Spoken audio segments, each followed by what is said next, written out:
귀한 찬양 감사드립니다. 오늘 말씀의 제목이 에고에임입니다. 이 뜻은 I am, 나는 뭐뭐다, 이런 뜻이지요. 요한복음에서는 이 에고에이미가 7번이 나옵니다.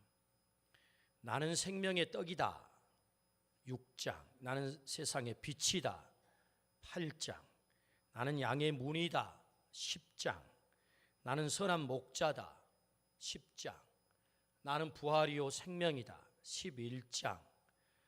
나는 길이요 진리요 생명이다, 14장. 나는 참 포도나무다, 15장. 다른 복음서에는 나타나지 않는 이 독특한 에고에임이, 나는 뭐뭐다, 예수님의 자기 계시, 자기를 스스로 소개하는 말씀인 거죠. 그러니까 자기를 스스로 소개하는 이 말씀은 굉장히 중요합니다. 우리가 예수님을 어떤 분으로 아는 것, 하나님을 어떤 분으로 아는 것은 너무 중요하죠. 호세아서 4장 6절 말씀에 내 백성이 지식이 없으므로 망하도다 그랬어요. 호세아서 6장 6절에는 나는 인애를 원하고 제사를 원하지 아니하며 번제보다 하나님 아는 것을 원하노라. 하나님은 제사 받기를 굉장히 좋아하셨어요. 이 우주를 창조하신 하나님이 제사 받는 것을 얼마나 좋아하셨는지 당신이 제사를 통해서 잡수실 비둘기, 양, 소 이렇게 요리해라, 요리법까지 다 가르쳐 주셨어요. 그래서 이렇게 피는 빼고 내장의 기름을 이렇게 분리하고 똥은 바다다가 다 진영 밖에 버리고 뭐 해가면서 아주 세세하게 잡수실 재물에 대해서까지 요리 레시피를 가르쳐 줬다고. 그런데 주님 말씀하시기를 나는 그런 제사 원하지 않아, 나 아는 것을 원해, 이렇게 말씀하신단 말이죠. 제사 자체를 거부하는 것입니까? 아니죠. 제사를 드려도 예배를 드려도 하나님 알고 드리라는 거예요.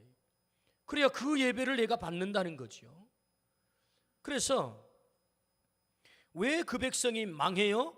하나님을 향한 지식이 없어서. 도대체 하나님이 어떤 분인지, 뭘 원하는지, 뭘 좋아하는지. 그래서 하나님은 하나님 아는 것을 너무너무 좋아하셔요.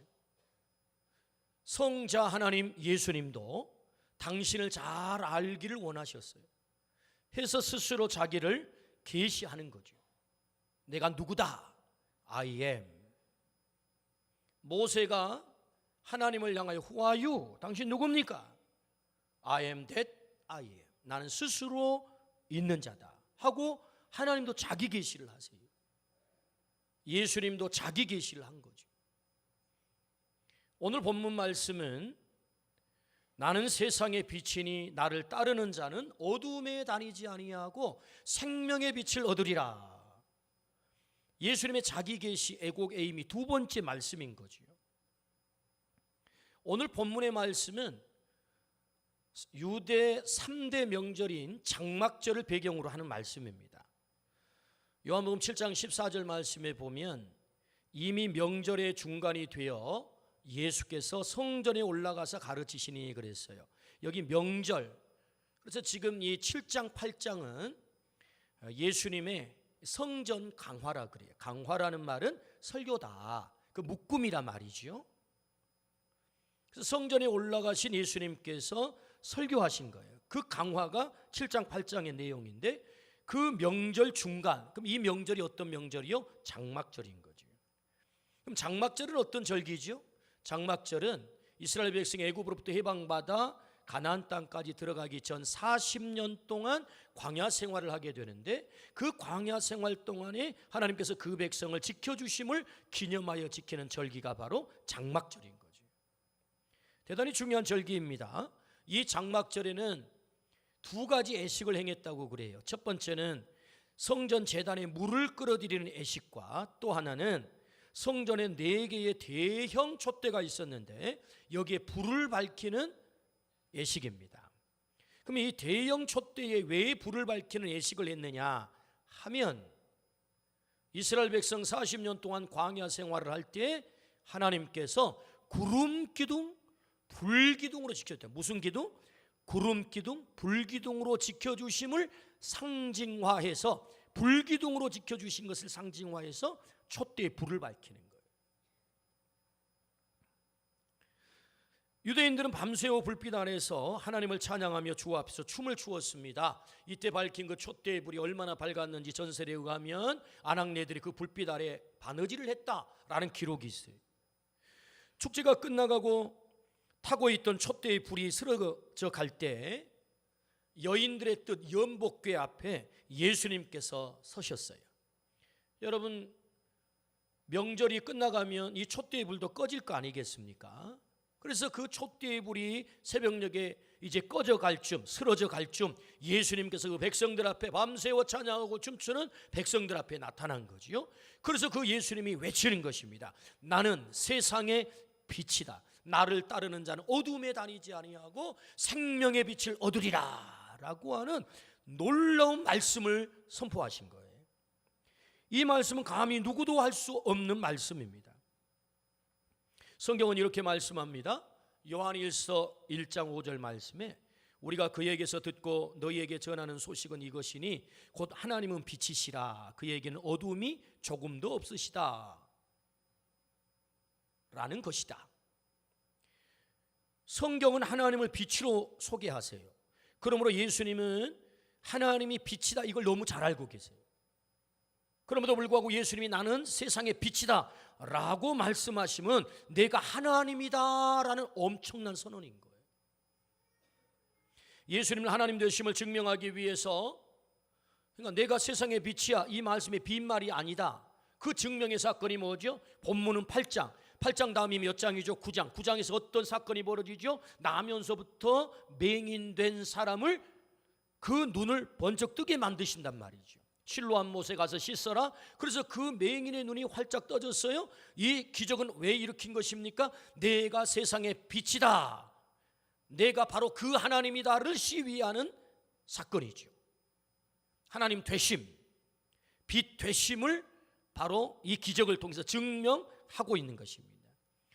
주님은 내가 하나님이야, 내가 세상의 빛이야 이 말씀은 내가 바로 하나님이야 라고 말씀하는 사건인 거죠. 그렇다면 예수님이 자신을 세상의 빛이라고 소개하신 이유, 그 의미가 뭘까요? 예수님이 자신을 세상의 빛이라고 소개하는 의미, 그것은 내가 너와 함께 하겠다, 내가 임마누엘 하겠다라고 하는 약속이에요. 우리 아멘 합시다. 임마누엘, 내가 너와 함께 하겠다. 하나님은 성경의 많은 부분 빛으로 현현하셨습니다. 그 대표적인 부분이 광야 40년 동안 불기둥으로 그 백성과 함께 하셨습니다. 40년 동안 한 번도 불기둥이 백성을 떠난 적이 없어요. 광야는 사람이 살기에 최악의 장소입니다. 낮에는 뜨거운 태양빛에 뜨거운 열사의 땅이 되고요, 밤에는 혹독한 추위와 모래바람이 불어칩니다. 광야는 낮이나 밤이나 살아가기에 너무 가혹한, 생존하기에 너무 가혹한 장소예요. 어떻게 백성들이 그 혹독하고 가혹한 광야 40년을 버텨냈을까요? 그것은 그들을 떠나지 않았던 불기둥이 있었기 때문이에요. 불기둥 때문에 광야를 이길 수 있었고, 광야를 버틸 수 있었고, 광야에서 승리할 수 있었단 말이에요. 광야에 불기둥만 있으면 두렵지 않았어요. 문제가 없었어요. 하나님 우리와 함께 계셔, 하나님 저기 계시잖아, 지금 그걸 보여주고 있단 말이죠. 그러니까 구름기둥, 불기둥, 이건 하나님의 현현, 나타나심의 상징이거든요. 임재의 상징이란 말이죠. 그러니까 구름기둥이 있을 때 백성들은 안도한 거예요. 와, 하나님이 여전히 우리와 함께 계시네. 밤에 모래바람이 불어치고 추위가 찾아와도 와, 하나님 불기둥으로 우리와 함께 계시네, 여기 계시네, 두려움이 없는 거예요. 고통스럽긴 했지만 안심이 된 거죠. 그 고통의 광야를 기억하며 지키는 절기가 뭐예요? 장막절입니다. 예수님께서 장막절에 나는 세상의 빛이다라고 하시면 내가 바로 그 불기둥이야, 이걸 선언하는 거라고요. 뭐라고요? 내가 바로 그 불기둥이다. 광야 40년에서 빛으로 너희와 함께 했었던, 불기둥의 빛으로 함께 했었던 그 하나님, 그 하나님이 바로 나야. 내가 세상의 빛이야. 지금 광야를 걸어가고 있는 너희 가운데 내가 바로 그 빛으로 온 거야. 왜? 함께 하려고. 40년의 광야를 너희를 떠나지 않고 함께 했던 그 하나님이 계셨다면 오늘 나를 통해서 하나님이 너희와 함께 할 거야. 영원히. 그래서 나는 세상의 빛이야. 이런 말씀이지. 마태복음 1장 23절 말씀에 보라, 처녀가 잉태하여 아들을 낳을 것이요 그의 이름은 임마누엘이라 하리라 하셨으니 이를 번역한즉 하나님이 우리와 함께 계시다 함이라. 아멘. 여러분, 임마누엘의 뜻이 뭐지요? 하나님 우리와 함께 하시다. 자, 제가 질문하면 여러분 대답해 주시면 감사하겠습니다. 임마누엘의 뜻이 뭐죠? 하나님 우리와 함께 하신다. 그러니까 엘은 하나님이에요. 엘은 하나님. 임마누엘, 하나님 우리와 함께 계신다. 누가? 예수 그리스도가 처녀에게 잉태하여서 이 땅에 오셨다는 거예요. 보라, 처녀가 잉태하여 아들을 낳을 것이요 그 예수 그리스도가 임마누엘로 오셨다. 내가 세상의 빛이다. 이 말씀은 바로 내가 임마누엘 하기 위해서 빛으로 온 거야. 이 말씀인 거죠. 요한복음 1장 14절 말씀에도 이렇게 말씀합니다. 말씀이 육신이 되어 우리 가운데 거하심에 우리가 그의 영광을 보니 아버지의 독생자의 영광이요 은혜와 진리가 충만하더라. 로고스, 말씀이죠. 말씀이신 예수님이 육신으로 우리 가운데 오셨습니다. 뭐 하시려고? 우리와 함께 거하시려고. 성경은 그렇게 말씀하신단 말이에요. 우리가 살아가는 세상을 광야라고 합니다. 3500년 전에 이스라엘 백성이 해방받아 걷는 길만 광야가 아니고 오늘 우리가 살아가는 이 세상을 광야라고 해요. 그래서 우리가 지금 현재 광야의 길을, 예수 그리스도를 믿어 그 죄악으로부터, 죄의 애굽으로부터 해방받아 저 천성 영원한 하나님의 나라 천국에 도달하기 전까지 우리가 걷는 이 삶의 길, 땅을 밟고 살아가는 오늘 우리가 어떤 삶을 살아요? 광야길을 걸어요. 우리가 살아가는 이 광야, 아픔이 많습니다. 문제가 많습니다. 눈물이 있습니다. 질병이라고 하는 광야, 실패라고 하는 어두움, 예기치 않는 사고, 사랑하는 사람을 상실해야 되는 그런 스트레스, 아픔, 믿었던 사람들로부터 뒤통수 맞았던 그 배신감, 이런 우리가 살아가는 광야에서 비일비재하게 일어나는 문제들이란 말이죠. 이런 광야를 살아가는 오늘 우리들에게 우리 주님 약속하세요. 나는 세상의 빛이야. 내가 너와 함께 할 거야. 광야를 걸어가는 그 많은 문제투성이의 광야의 길 속에 내가 너를 홀로 내버려 두지 아니하고 내가 너와 함께 할 거야. 어떻게? 세상의 빛으로 임재해서 임마누엘 할 거야. 40년 광야 생활 가운데 불기둥으로 그 백성과 함께해서 마침내 가나안 땅에 도달하게 했던 것처럼 나는 너를 저 천성에 도달할 때까지 임마누엘, 빛으로 함께 할 거야. 할렐루야. 믿으시기를 축복합니다. 아멘. 그래서 나를 따르는 자는 어둠에 다니지 아니하고, 너희가 광야를 지나가긴 하지만 그 어둠 속에 있게 하지 않겠다라는 말씀이죠. 금년에 CBS 아침 프로그램을 맡고 있는 김현정의 뉴스쇼에 진행하는 앵커인 김현정 씨가 매일 아침마다 화제 인물을 인터뷰를 해요. 금년 1월에 이지선 자매님을 인터뷰를 했어요. 이지선 자매님은 누구냐? 2000년 23살 이화여대 4학년 열심히 공부를 했어요. 그래서 밤 10시까지 도서관에서 공부를 하고 오빠의 소형 차를 타고 집에 귀가하는 길에 교차로에서 신호등 대기를 하고 있었어요. 근데 뒤에서 갤로퍼가 와서 꽝 박아버린 거예요. 7중 추돌 사고가 났어요. 이 소형차에 불이 붙었어요. 오빠는 정신을 차리고 있었는데 이 동생은 정신을 잃었어요. 그래서 온몸에 불이 붙어버렸어요. 가까스로 꺼냈어요. 55% 몸이 다 타버렸어요. 화상을 입었다. 3도 화상을 입었어요. 살 가망이 없었습니다. 온 교회가 나서서 기도를 열심히 했어요. 가까스로 기적적으로 생명을 건졌어요. 30여 차례 수술을 했어요. 말로 다 할 수 없는 고통을 겪었어요. 너무너무 고통스러워서 병상에서 수없이 죽기를 꿈꿨어요. 죽었으면 좋겠다. 너무 고통스러워. 여러분이 피부 이식을 해야 가는데 이게 피부가 이식을 하면 당겨요. 그래가지고 이게 눈이 당겨, 눈이. 그러니까 눈이 점점 커져가지고 눈알이 거의 나올 정도로 막 커져가지고 눈이 안 감아져요. 무려 7개월 동안 눈을 뜨고 자야 돼요. 눈을 이렇게 뜬 채 감지도 못하고. 손가락을 다 마지막 마디만 남겨놓고 다 잘라냈어요. 그야말로 절망이 찾아왔어요. 여러 날이 지나고 퇴원을 했어요. 자신의 얼굴을 거울에서 보니까 괴물인 거예요. 완전히 괴물이. 어떻게 살아갈까 너무 절망이 찾아오는 거예요. 두 생각이 찾아들었다고 해요. 옥상으로 올라갈까? 교회로 갈까? 옥상으로 왜 올라가요? 인생 끝내려고. 너무 고통스럽고 소망이 없어서 교회를 찾게 됐습니다. 실컷 울며 기도해도 아무런 응답이 없는 거예요. 하나님 아무런 응답도 없어요. 여러분 기도 좀 해보신 분들은 아시겠지만 기도 열심히 한다고 다 응답되는 거 아니에요. 하나님 침묵하세요. 아무 응답도 안 해주세요. 주일날이 됐어요. 예배드리러 교회를 갔어요. 별로 마음은 안 냈겠지만 교회를 갔어요. 앉아서 회중석 저 규석에 앉아서 예배를 드리는데 찬양돼서 찬양을 하는데 자기가 서서 함께 찬양했던 동료들이 찬양을 하는데 막 눈물이 나는 거예요. 나도 저기 서서 찬양을 했었는데 이제는 다시 찬양할 수 없게 됐고. 그 생각하니까 막 눈물이 나는 거예요. 목사님이 설교를 하는데 목사님의 설교가 귀에 들어오지 않아요. 고개만 푹 숙이고 예배가 마쳐졌어요. 예배가 끝나는데 이 목사님이 이 지선 자매를 찾아왔어요.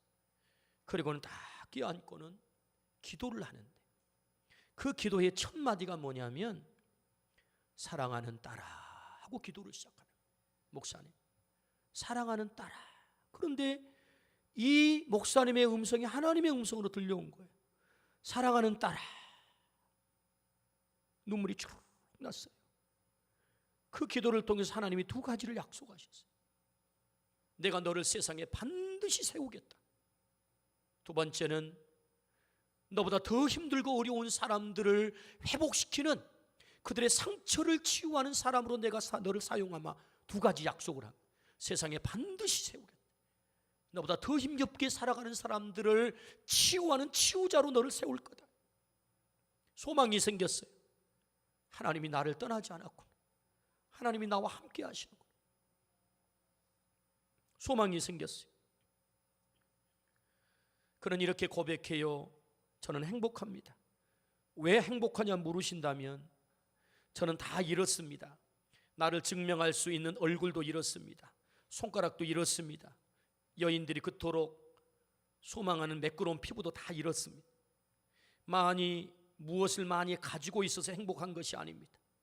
힘들어 눈물을 흘리며 기도할 때마다 언제나 내게 응답해 주신 하나님이 내게 계셔서 저는 행복합니다.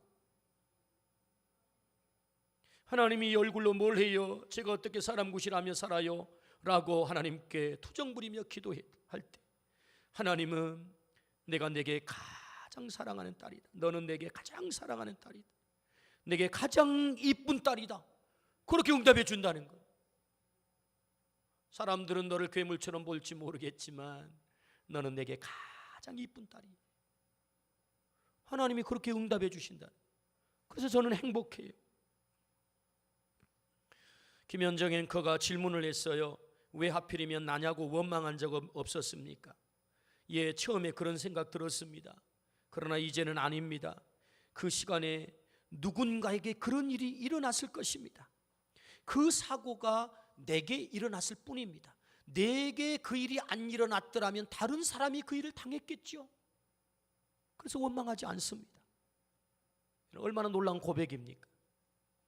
내가 그 사람 대신 당했다라고 생각을 하니 원망이 들지 않습니다. 그녀는 고백합니다. 가장 값진 보물을 담는 그릇 만드시려 나를 택해 고통을 통해 빚어가시는 중입니다. 그저 감사일 뿐입니다. 그 고통의 광야, 그 사고의 광야 한복판에서도 하나님이 함께 계셨다는 것, 하나님이 늘 계셨다는 것, 그걸 깨닫고 나니 그저 감사일 뿐입니다. 그는 유학을 갔어요. 미국의 UCLA에서 사회복지학으로 박사학위를 받았어요. 하나님의 약속한 대로 내가 너를 반드시 세상에 세우겠다, 너보다 더 힘겹게 어렵게 살아가는 사람을 치유하는 치유자로 너를 세우겠다, 한동대학의 사회복지학과 교수에 임명이 됐어요. 금년 3월부터 강의를 하게 됐어요. 할렐루야. 광야에서도 내가 너와 함께 하겠다. 나는 세상의 빛이야. 왜 주님이 빛으로 오신 것입니까? 광야 40년 그 불기둥으로 함께 하셔서 이스라엘 백성들이 승리하게 되었던 것처럼 오늘 우리의 광야길에도 내가 너와 함께 할 거예요. 오늘 우리의 광야길 있단 말이죠. 믿으시기를 축복합니다. 아멘. 광야는 많은 문제가 있지만 그 가운데 우리를 심각하게 하는 문제가 또 있어요. 그게 뭡니까? 고독입니다. 외로움입니다. 생존조차도 척박한 곳이기에 주변의 사람을 챙길 여유가 없습니다. 여러분 60만 아니 200만 명이 광야를 걸어가지만 너무 생존이 힘들다 보니까 사람은 부대끼지만 옆 사람을 챙길 여유가 없는 거예요. 여러분 사람이 너무 힘들어지면요 주변을 돌아볼 여유가 없어지잖아요. 그러니까 외로워요. 극심한 고통에 내몰리면 서로가 서로의 아픔을 감당할 수 없습니다. 그러다 보니 정말로 마음을 터놓고 아픔을 나눌 사람이 없어요. 그래서 광야는 고독한 자리, 외로운 자리. 우리가 걷는 이 광야길도 저는 똑같다고 생각해요. 외로운 자리. 우리가 살아가는 지금 외로워요. 언젠가 병원 신방을 갔어요. 연세 높으신 집사님께서 제 손을 잡고 눈물을 글썽글썽하면서 하소연을 했어요. 목사님, 자식들이 내 마음을 이렇게 몰라줘요. 이렇게 몰라줘요. 그러면서 눈물을 흘리더라고요. 신방을 마치고 나온 발걸음이 너무 무거웠어요. 그렇구나. 가족도 가족을 이해하지 못하고 가족도 가족의 이야기를 들어주지 않는구나. 외로운 거예요. 오늘 이 시대는 빠르게 가족의 해체가 일어납니다. 한 지붕 아래 있지만 각자 살아갑니다. 핵가족을 넘어서 1인 가족 시대가 되어갑니다. 외롭게 홀로 살아가는 사람들이 자꾸만 늘어갑니다. 고독사가 늘어난다는 안타까운 소식을 계속 접합니다. 우리가 살아가는 이 시대가 외로운 광야임에 틀림이 없어요. 아, 삶이란 때론 이렇게 외롭구나. 이혜인 시인이 쓴 시입니다. 한번 여러분 잘 들어보세요. 어느 날 혼자 가만히 있다가 갑자기 허무해지고 아무 말도 할 수 없고 가슴이 터질 것만 같고 눈물이 쏟아지는데 누군가를 만나고 싶은데 만날 사람이 없다. 주위에는 항상 친구들이 있다고 생각했는데 이런 날 이런 마음을 들어줄 사람을 생각하니 수첩에 적힌 이름과 전화번호를 읽어내려가 보아도 모두가 아니다. 혼자 바람 맞고 사는 세상, 거리를 걷다 가슴을 사기고 마시는 뜨거운 한 잔의 커피. 아, 삶이란 때로 이렇게 외롭구나. 이 시대 우리는 많은 군중 속에 살아가지만 누군가 만나고 싶은데 그래서 가슴이 무너져 이 안타까운 이 아픔의 이야기를 누군가 나누고 싶은데 나눌 사람이 없는 거예요. 만날 사람이 없는 거예요. 전화를 하고 싶은데 전화번호는 많이 메모가 되어 있는데 정작 이 아픔을 함께 나누고 전화를 통할 사람이 없는 거예요. 이 사람도 아니고 저 사람도 아니고. 오늘 우리의 외로움의 실존을 잘 고백한 시라고 저는 생각이 들어요. 저는 이 시를 읽으면서 딱 공감이 됐어요. 그렇구나. 이 시대를 정말 우리가 고독하게 외롭게 살아가고 있구나.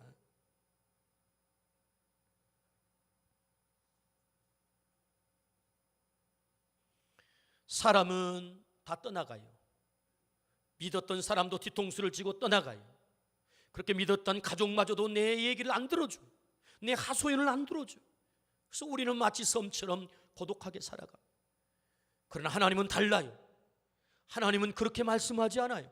하나님이 이렇게 말씀하세요. 여러분 한번 들어보시겠습니까? 시편 139편 7절에서 10절. 내가 주의 영을 떠나 어디로 가며 주의 앞에서 어디로 피하리이까? 내가 하늘에 올라갈지라도 거기 계시며 수월에 내 자리를 펼지라도 거기 계시니이다. 내가 새벽 날개를 치며 바다 끝에 가서 거주할지라도 거기서도 주의 손이 나를 인도하시며 주의 오른손이 나를 붙드시리이다. 할렐루야. 내가 하늘 끝에 가서 바다 끝에 가서 내 자리를 펼지라도 하나님은 거기 계시겠다. 임마누엘 하시겠다고 약속하세요. 바다 끝이 어디입니까? 우리 인생의 가장 위험한 자리, 가장 고통스러운 자리, 그 끝에 내 절망의 자리에 내몰려도 하나님은 거기에서 너는 내 가장 이쁜 딸이야, 너는 나의 가장 자랑스러운 아들이야 라고 함께 하신다는 거예요. 아멘. 하나님이 임마누엘 하신다는 거예요. 내가 세상의 빛이야. 왜요? 내가 너와 함께 할 거예요. 광야길을 살아가는데 그런 일을 안 당하면 괜찮겠지만 좋겠지만 여러분, 우리가 예기치 않는 일들을 당합니다. 사랑하는 형제들로부터 인신매매를 당하고 노예로 팔려가고 종으로 살고, 그것도 누명을 쓰고 깨끗하게 죄 짓지 않고 범죄하지 않고 살아보려고 했었지만 그런데 감옥에 누명을 쓰고 들어가요. 그가 누구지요? 요셉이에요. 여러분, 이런 일들을 안 당하면 좋겠지만 우리 인생 광야길은 예기치 않는 이런 일들이 있는 것입니다. 사랑하는 사람들에게 뒤통수를 침을 당해서 노예가 돼요. 누명을 쓰고 감옥에 가요. 그런데도 불구하고 그 감옥, 외로운 고독의 자리에서 요셉이 승리한 비결이 무엇인가요? 여러분, 창세기 39장 23절 말씀에 여호와께서 요셉과 함께 하심으로 그의 삶을 형통하게 하셨더라. 아멘 좀 세게 합시다. 하나님이 함께 하셨다는 거예요. 사람들은 다 포기하고 다 떠나가지만, 그래서 외롭게 우리가 홀로 남아 살아갈 수밖에 없지만, 누구도 내 얘기를 들어주지 않지만, 그러나 하나님은 내 얘기를 들어주신다는 거예요. 내게 와서 너의 아픔을 내가 들어주마. 오늘 주보에 매미라는 시를 썼어요. 지금까지 매미 소리를, 매미를 잘 모를 때는요, 아따 이놈은 매미가 어찌 이렇게 시끄럽게 한다냐, 소음이에요, 소음. 매매하면 우리나라 매미는 참매미, 말매미, 유자매미 이런 게 있는데요, 대체로 이 도시엔 막 큰 소리 막 우는 매미는요 말매미예요. 말매미.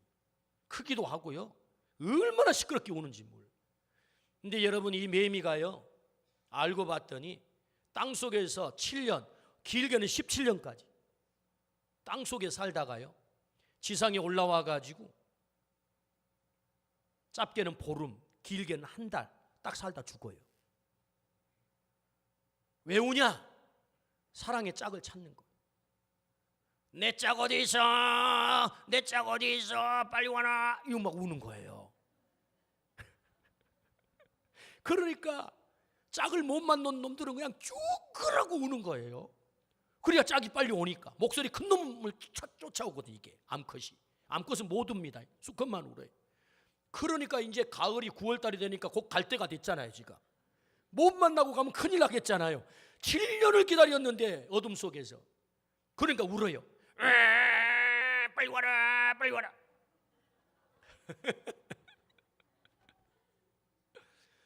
야, 그 사실을 알고는요 매미 소리가 달리 들리더라니까요. 야, 저거 소음이라고 얘기하면 안 되겠다.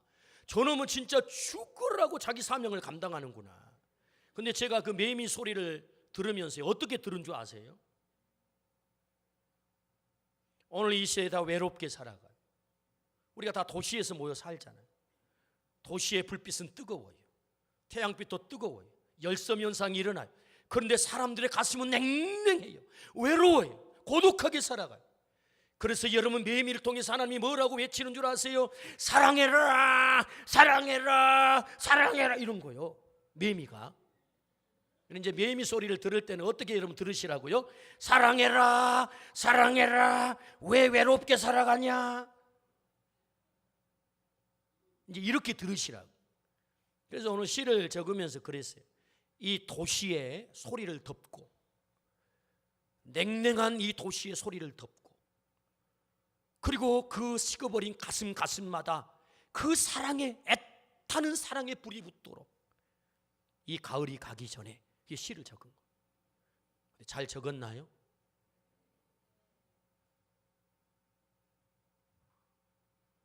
왜 이 시를 소개하냐면 우리가 외롭게 살아가요. 다 고독하게. 한 지붕 아래에서도 두 가족이야. 통계에 의하면 50% 이상이 부부가 각방을 쓴다 그래요. 한 지붕 아래에서 다 각기 사는 거죠, 사실은. 외로운 시대에 우리가 살고 있는 것입니다. 그러나 하나님은 약속하세요. 사람은 그럴 수 있어요. 사람은 믿을 만한 존재가 아니에요. 그래서 사람은 사랑의 대상이에요. 그러나 우리 하나님은 약속하세요. 내가 너와 함께 하겠다. 나는 세상의 빛이야. 내가 너와 함께 하려고 내가 세상의 빛으로 왔어. 내가 너를 절대로 떠나지 않을 거야. 마태복음 28장 20절에 이렇게 말씀하세요. 내가 너희에게 분부한 모든 것을 가르쳐 지키게 하라. 볼지어다 내가 세상 끝날까지 너희와 항상 함께 있으리라. 아멘. 아프리카의 성자 리빙스턴이 선교를 하다가 사자에게 팔을 물려가지고 팔이 절단이 됐어요. 고국 땅에 돌아와서 선교 보고를 해요. 선교사님 그 아프리카에서 사자가 당신을 그렇게 생명을 위협할 때 어떻게 그 두려움에서 이길 수 있었고 승리할 수 있었습니까? 어떻게까지 선교를 포기하지 않고 지금까지 그 선교를 감당하고 있습니까? 예, 제가 그 사자의 밥이 되어가는 순간에도 그 아프리카 땅에서도 선교를 포기하지 않았던 이유는 마태복음 28장 20절의 말씀을 신뢰하기 때문입니다. 볼지어다 세상 끝날까지 너희와 항상 함께 있으리라. 이 말씀 때문에 저는 승리할 수 있었습니다. 믿으시기를 축복합니다. 중요한 것은 세상의 빛으로 주님이 오셨어요. 주님을 따르는 목은 내 몫이에요. 내가 너와 함께 하겠다. 너는 아무것도 안 해도 된다라고 하지 않아요. 내가 어린 시절엔 부모님이 내 손을 잡고 갑니다. 그러나 내가 성인이 되면 내가 부모님의 손을 잡고 가야만 부모님과 동행할 수 있어요. 주님을 빛으로 인정하고 빛을 향하여 서여야 합니다. 내가 만약에 빛 되신 하나님을 등지고 서 있으면 내 앞에는 언제나 그림자가 있는 것입니다. 어둠이 있는 것입니다. 그러나 빛을 향해 서 있고 따르라 그러잖아요. 따르라. 나를 따르는 자는 어둠에 다니지 아니하고 내가 해야 될 몫이 있는 것입니다. 세상의 빛으로 오신 나와 함께 하시겠다고 약속하신 그 하나님, 그 예수님과 내가 어떻게 함께 하려면 내가 따라야 돼. 따라야 돼. 이건 내게 맡겨주신 사명이에요. 여러분, 주님을 따르기를 주의 이름으로 축원합니다. 에고 에임이 주님의 자기 계시는요 우리에게 대단히 적극적 신앙을 요구하십니다. 나는 생명의 떡이다. 그 우리가 먹어야 되는 거예요. 아무리 생명의 떡이 이렇게 차려놔도 내가 안 먹으면 나 죽어요. 내가 양의 문이다. 나 안 들어갈 거예요. 버팅기면 그 죽어요. 내가 선한 목자다. 예수님이 자기 계시를 하셨어요. 우리의 목자가 되기 위해서 이미 오신 거라고요. 가장 유능한 선한 목자이지만 내가 그 선한 유능한 목자도 나 따르기 싫어요. 그러면 늑대밥이 되고 사자밥 되는 것입니다. 선한 목자를 따르기를 축복합니다. 나는 세상의 빛이라 나를 따르는 자는 의지적으로 빛을 따라야 돼. 그것이 우리의 몫이에요. 그럴 때 그 빛 아래 생명의 빛 속에 들어간다라고 성경은 말씀합니다. 생명의 빛을 얻으리라. 요한복음 1장 5절에 이렇게 말씀하세요. 같이 한번 읽어보실까요? 빛이 어둠에 비추되 어둠이 깨닫지 못하더라. 예수님이 빛으로 이 땅에 오셨거든요. 근데 백성들이 깨닫지 못하고 예수님을 다 배척해요. 예수님을 인정하지 않는단 말이에요. 근데 여러분 이 장면을 보세요. 다 배척했어요. 근데 장막절 날 그 배척한 백성들에게 주님이 찾아오신 거예요. 그리고 그 백성들에게 배척해버린 떠나가버린 그 백성들에게 다시 애원하는 거예요. 내가 세상의 빛이야. 나를 따르는 자는 어둠에 다니지 않을 거야. 그래야 생명의 빛을 얻게 될 거야. 제발 빛된 나를 좀 따라줄래? 라고 주님이 찾아오십니다. 이건 놀라운 하나님의 사랑이에요. 이미 빛 되신 주님을 거부했단 말이에요. 거부해버린 백성을 주님이 다시 찾아오시는 거예요. 나를 따라야 너희 인생의 어둠이 사라져. 그리고 생명의 빛을 얻게 돼. 이 놀라운 하나님의 사랑을 깨닫기를 축복합니다. 이 기회를 붙잡아야 돼요. 그래서 여러분, 따르는 것은 내 몫이에요. 그래야 주님과 함께 할 수 있어요. 그래야 내가 생명의 빛 속에 들어갈 수 있어요. 오늘 우리 모두가 다시 내게 기회를 주신 주님의 이 놀라운 사랑을 깨닫고 우리의 빛 되신 주님을 온전히 따르는 은혜가 있기를 주의 이름으로 축원합니다. 그럴 때 광야와 같은 세상 길에서 약속하신 적과 꿀이 흐르는 가나안 땅의 그 백성이 구름기둥 불기둥의 인도함을 받고 들어간 것처럼 오늘 우리가 소망하는 저 영원한 전성 하나님의 나라에 우리 모두가 함께 들어가게 될 줄로 믿습니다. 아멘. 기도하십시다.